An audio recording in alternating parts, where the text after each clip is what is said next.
Hi guys, welcome to today's my presentation. I'm Samuel Wamacho, an ECD expert. Today I want to work together with you as we extrapolate, as we look into this aspect. Sometimes have you ever imagined living maybe in United States of America? Have you ever imagined yourself traveling within and outskirts of the cities? Have you ever imagined maybe living in towns? Have you ever imagined sometimes when you catch a fly and fly with your family, maybe you have an off, you take a leave, and then you fly within the town with your family. From the space you observe what is going on the ground. Have you ever imagined yourself having your own limousine, your own machine, your V8, and then you are traversing within the outskirts, within the town and its outskirts? Well, what have you ever observed as you take such traveling? What have you ever noticed as you travel within the town? Probably you may have not interacted much. Maybe you are just traveling for a specific thing or for a specific agenda you had. But allow me share with you a little bit some of the things as you walk within the city, the streets of the city, you should take in of. Number one, in the city, we also have many vehicles parked beside the roads. We also have beautiful sceneries also displayed besides the road. We also have even the street children that tend to move within the street road. Now my point of discussion as we dissect slowly into this context, I want us to pick one of the aspects that is found within the streets or the towns. Those are the street children. Well, have you ever seen any street children in town that you have ever happened to go? If your answer is yes, what have you ever done to these young children, the street children?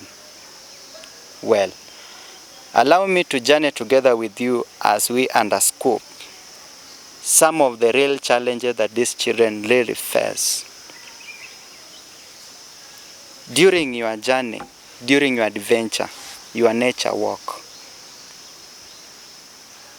as the night comes, you'll always go back to your room and enjoy comfort at your bed, in your bed, in your living rooms. Well, after you have done with adventure, you realize that you come back to your room and then comfortably in your sitting room, maybe in your comfort sofa set, you are relaxed there doing again your own things. Unfortunately, maybe once you enter in your room, then it starts to rain. Have you ever think the life of the street children when it begins to rain? Well, that aside, in your living rooms, after having that adventure, you are just sitting, relaxing, waiting maybe your wife or yourself to prepare something for supper. You begin by having first appetizers, maybe like fruits, or mango fruits, juices, such snacks. And then later on you add with the main meal, maybe fried chicken with ugali, chapati, chips, rice. And then the leftover you take it and then you throw it maybe to the cabbage. In all doing so, have you ever think or imagine what the street child you saw in the street during your adventure? Well, let us now take the real scenario within our country here, Kenya. In most cases, I've seen children in the street begging. Sometimes when they come to you, they appear in humility. At some point they can beckon you from behind. they signal you from behind. When you look back, you see them, they will smile. They give you back smiling face. Do you think that smile is it real smile or a fake smile? For me, I count it as insincere smile. It is a phony smile. Why? These children, they go through a lot. When things get tough to them, they always rush and get shelter from the verandas. Sometimes, for the security purposes, the bosses in town will employ heavy securities even to guard their verandas, and they can't entertain or allow children to take shelter from the veranda. Some of them are forced to go and sleep under the culverts. You can imagine, what if the rain begins at night? It will automatically sway them away. They will be swayed away by water. At night, these street children, they rarely take a sleep. They rarely sleep. Why? Where will they sleep? Worst of all, they slept hungry. It is so disheartening that we tend to ignore when they approach us and even request for a shingle shilling to them. My blessed viewer, it is not easy to copy with such, but I urge all of you just to have empathy for these young children in the street. At any point they approach you, the little thing they request, they ask for, don't get tired for giving them. Why? The little thing you give them, it is always regarded to them as a very great thing. And even if you give them 5 shillings, you'll see the joy in their faces. You see how happy they are. But when you turn your face, and maybe sometimes you push them away, happens to just look back at them. They are always in gloomy face. They are so disappointed. Well, as we advance slowly in this discursive, allow me bring on board some of the reason why we have street children. Of late I've been looking at, do we have any country, be it first world, second world, third world, that is the developing world that we are currently living in?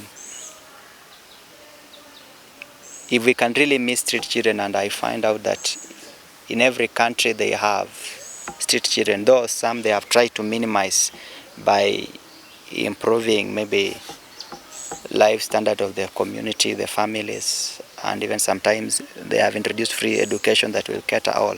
But allow me share the causes why a child may decide to go and live in the street. Number 1, poverty. Poverty that have ravaged in our country has caused many children to end up living in the streets. Why? Each and every member in the family, in the community, in the society is supposed to contribute or to bring something on the table to eat. That one compels a child to leave education, to drop out of school and go live in the street so that they can become beggars in the street and at least get something and then bring back to the family. We have children that are in the street, but at some point they go back home. Number 2, we have orphan children. It is so disheartening to see how orphan children are being mistreated. Once their parents have left, some of them they are denied their rights. Some of them they are even denied their inherited rights. And they are abandoned, they are forgotten. The only shelter or the only resting point they find is in the street, and they go join the rest in the street. They begin tasting the bitter side of the world in the street. Number 3, we also have superstitions. which is rampant here in Africa. Maybe a child was born and in abnormal circumstances, maybe a sister and a brother, they engage in sexual intercourse, and then unfortunately, sister got pregnant. So a child will always be regarded as an outcast person. He should not be allowed to interact with the rest in the community. He feels alienated, he feels rejected, and then the only better place a child can find is to go in the street, begin hustling, begin doing up and down here in order to survive. It is so disheartening when you think about how life is in the streets. Last of all, kidnapping, children kidnapping. I know some people, they are prone in kidnapping children. Maybe they were coming from school, maybe they were left as they were, maybe they were maids, and then they had lines connected, and then they kidnap child. Maybe you can call it a child trafficking. When things get tough, sometimes maybe the security tight, you are being chased, followed up. They always decide to throw children somewhere. Of late, at least the government is trying to reduce such cases, but when a child is thrown anywhere and he has nowhere to shelter, to take shelter, he will choose to graduate to the streets. At least there he will find safety. I will find at least something like food from the cabbage. I remember the only food these children eat, it is from the cabbage. The leftover you people left, the leftover that you people always throw to the cabbage. Sometimes you can imagine the cabbage the way it is. I know you have interacted and seen how the cabbage, where you people throw the leftovers, especially in towns. Pampers that have been used and all sorts of the dirty things. But they go there and pick the food and eat. You can imagine the situation. Therefore, my blessed viewers, what can we now do in order to copy, to change the situation? The government is really trying hard their part by establishing children's home, orphanages, and even struggling to establish free primary education, basic educations. As a parent, how are we going to help these children? This one to be continued in the next presentation. Kindly remember to subscribe to our YouTube channel and also like and then hit the bell to ensure that once we upload the new video, you are the first. Thank you for watching us.